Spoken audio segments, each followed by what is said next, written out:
rapat dengan anda. Contohnya, kawan baik anda atau sesiapa sahaja yang tinggal serumah dengan anda atau saudara mara anda. Apakah jenis-jenis konflik kepentingan? Terdapat 3 jenis konflik kepentingan. Konflik kepentingan sebenar, konflik kepentingan berpotensi, dan konflik kepentingan persepsi. Yang pertama ialah konflik kepentingan sebenar. Konflik kepentingan sebenar ialah konflik kepentingan yang sedang berlaku atau yang telah pun berlaku.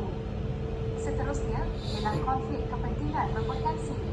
Konflik kepentingan berpotensi merujuk kepada konflik yang belum berlaku. Walau bagaimanapun, ia mungkin boleh berlaku di masa hadapan. Akhir sekali ialah konflik kepentingan persepsi. Konflik kepentingan persepsi ialah situasi di mana ia boleh dianggap bahawa wujudnya konflik. Pengarah atau kaki tangan kumpulan PPD tidak boleh melibatkan diri, sama ada secara langsung atau tidak langsung, dalam sebarang aktiviti perniagaan yang bersaing atau bercanggah dengan kepentingan kumpulan PPD. Contoh aktiviti sebegini termasuk perniagaan lain dan pekerjaan lain. Apakah maksudnya perniagaan lain? Ia bermaksud anda boleh menjalankan sebarang perniagaan selain daripada perniagaan kumpulan PPD ketika waktu pejabat. Jika anda adalah pemilik perniagaan yang kini sedang berurusan. Tapi kalau dong buat minat dong bisnes apa? Takaful tak? Dong kan berniaga mana? Yang buat takaful, yang Kak Wani dengan Nasubi tu. Dia kan buat takaful lah, time bekerja tak boleh kan?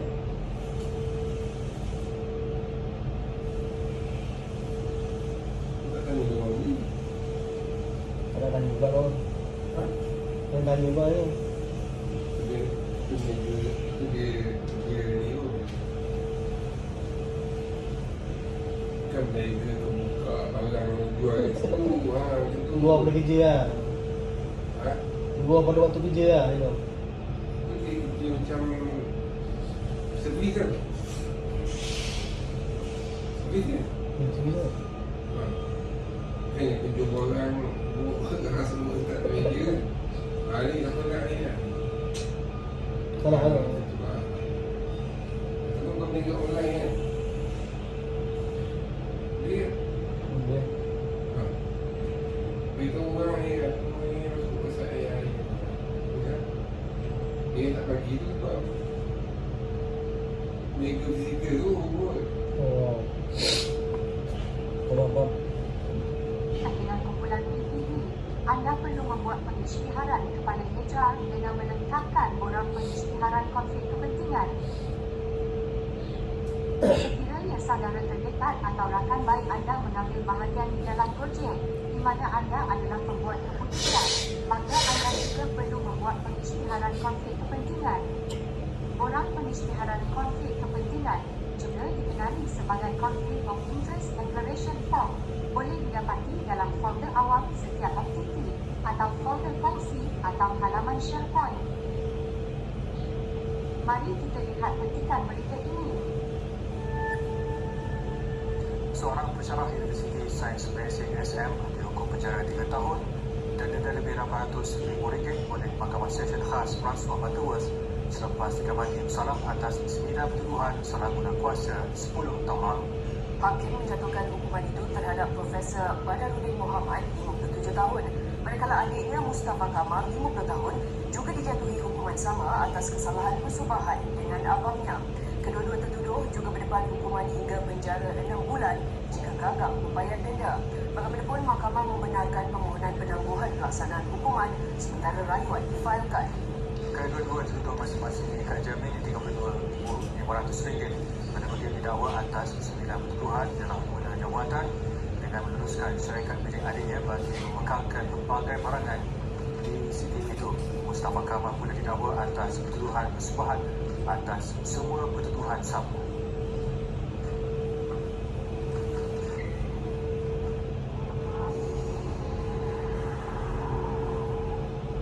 Apa yang boleh kita pelajari dari kes ini? Apabila anda gagal memaklumkan konflik kepentingan dan kemudiannya menggunakan kedudukan anda untuk kepentingan diri sendiri atau orang yang berkait rapat dengan anda, ia boleh menjadi satu kesalahan dari sisi undang-undang.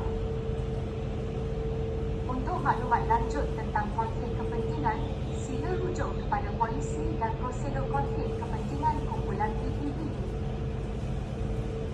Mari kita lihat pula tentang pekerjaan lain. Anda tidak digalakkan membuat kerja sambilan di luar waktu bekerja. Ini kerana ianya boleh mengganggu tumpuan atau menjejaskan kualiti kerja anda. Tak boleh buat grab lah ni. Anda tidak digalakkan membuat kerja sambilan di luar waktu bekerja. Boleh mengganggu tumpuan atau menjejaskan kualiti kerja anda. Sedangkan anda telah pun menjalani kerja pada kumpulan PBB. Main tidur. Berat tak pergi tumpuan. Orang nak hidup bang, mana cukup bang gaji tu. Ada boleh kahwin lagi, nak tuhun. Tengoklah tidur. Ha? Tengoklah tidur. Tak tidur bang. Betul? Pasal ajak tidur. Tak tidur.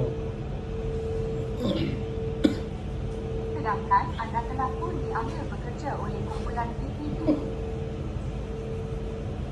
Walau bagaimanapun, jika anda harus mengambil kerja sambilan di luar waktu pejabat, Alright. Esok pergi kerja kau yang tak boleh tidur ni. Apa?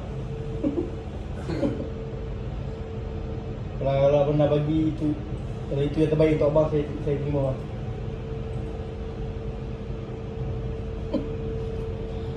anda mesti memberikan butiran penuh tentang pekerjaan tersebut dan mendapatkan kelulusan bertulis daripada pengarah urusan BP Grup Berhad, MD, atau ketua pegawai eksekutif, CEO, atau ketua syarikat, Head of Company, syarikat masing-masing sebelum membuat kerja sambilan tersebut.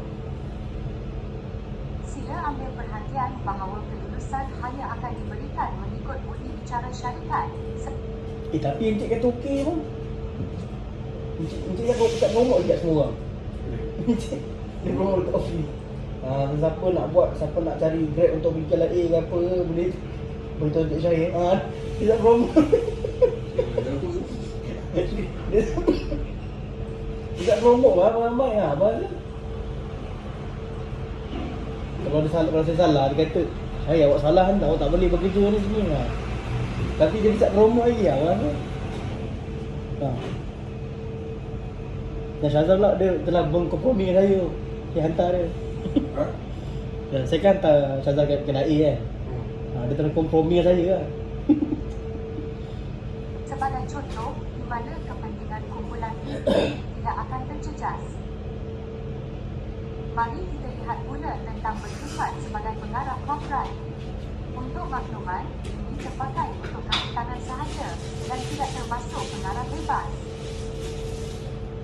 Kaki tangan tidak boleh bersifat sebagai pengarah syarikat yang tidak berkaitan dengan kumpulan PPB tanpa kelulusan MD, CEO atau ketua syarikat. Ini adalah untuk memastikan anda terus komited dan boleh menumpukan perhatian kepada tugasan anda. Walau bagaimanapun, anda boleh mendukung jawatan pengarah syarikat bukan berasaskan keuntungan, NGO atau perkhidmatan awam. Contohnya, institusi keagamaan, pendidikan, kebudayaan, sosial atau kebajikan. Dengan syarat, ianya tidak menjejaskan atau mengganggu tugasan dan tanggungjawab anda di pejabat. Seterusnya, kita akan lihat bahagian 2 di bawah prinsip integriti, iaitu tentang rasuah dan korupsi.